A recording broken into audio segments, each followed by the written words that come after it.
ஒரு அணை கட்டணும்னா ஒரு மினிமம் வந்து ஒரு 700லேருந்து ஒரு 1000 பேர் வேணும். அதிக அளவு தொழிலாளர்கள், இன்ஜினியர்கள், லாரி டிரைவர்கள், அந்த ட்ரக்கு டிரைவர்கள், இப்படி நிறைய பேர் வேணும். இது எல்லாம் இல்லாமல் வெறும் ஏஐ தொழில்நுட்பம், ரோபோ, சில குறிப்பிட்ட மனிதர்களை வச்சு ஒரு பெரிய அணையை சீனாவில் வந்து கட்டியிருக்காங்க. அதுவும் வெறும் 2.5 வருஷத்துக்குள்ள ஒரு அணை நீங்கள் கட்ட ஆரம்பிச்சீங்கனாலே அந்த இலக்கு வந்து பார்த்தீங்கன்னா அது ஆரம்பத்துலேருந்து முடியறதுக்குள்ள வந்து ஒரு நீண்ட பல வருடங்களை வந்து பிடிக்கும்.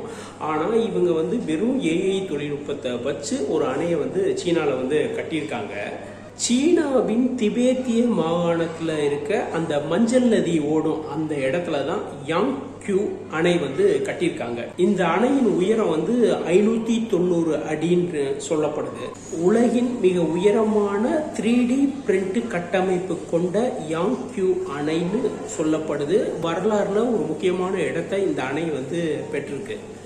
இந்த அணை வந்து எதற்காக கட்டுறாங்கன்னா நீர் மின் நிலையம் உருவாக்குறதுக்காக இந்த அணை வந்து கட்டப்பட்டதா சொல்றாங்க. இந்த அணையுடைய கட்டுமானங்கள் பார்த்தீங்கன்னா 3D பிரிண்டில் ஒவ்வொரு லேயரா பிளான் பண்ணி தான் இதை கட்டியிருக்காங்க. இதில் வந்து மனிதர்கள் வந்து பங்கெடுக்கல. மனிதர்கள் வந்து அந்த கட்டுமானம் இதுக்கு தேவையான விஷயங்களை மட்டும் கட் பண்ணி கொடுக்கறது எல்லாமே ஏஐ தொழில்நுட்பம் மூலமாக தான் சிக்னல் அனுப்பப்படுது. அது மூலமாக ரோபோக்கள் வந்து செயல்படுது. அது முடிஞ்சோன்னா வந்து ஏஐ வந்து அடுத்த விஷயங்கள் சொல்ல ரோபோக்கள் செய்யுது. ஸோ இப்படி தான் வந்து அவங்களுடைய கட்டுமானங்கள் ஸ்டெப் பை ஸ்டெப்பாக வந்து நகர்ந்திருக்கு. கட்டுமான துறையில வந்து பல பிழைகள் ஏற்படும். ஒரு லாரி டிரைவர் வந்து ஒரு இடத்துல இருந்து மற்றொரு இடத்துக்கு பொருட்கள் சென்றப்ப வந்து ஏதாவது பிரச்சனை ஏற்படலாம்.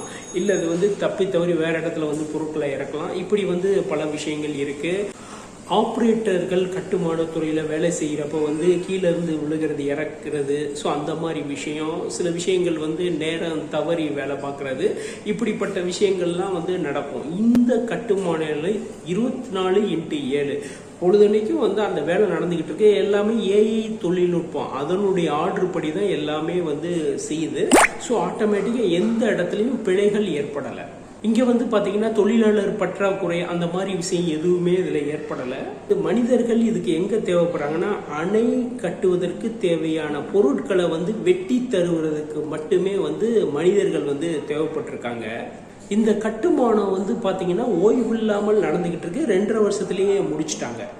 இந்த கட்டுமானம் வந்து பார்த்தீங்கன்னா ஒரு திறன் வாய்ந்ததா பாதுகாப்பாக இருக்கு. இதை வச்சு வந்து சாலைகள் போடுறதுக்கும் பாலங்கள் பண்றதுக்கும் ஏஐ தொழில்நுட்பம் வந்து இவங்களுக்கு வந்து உதவியா இருக்கு.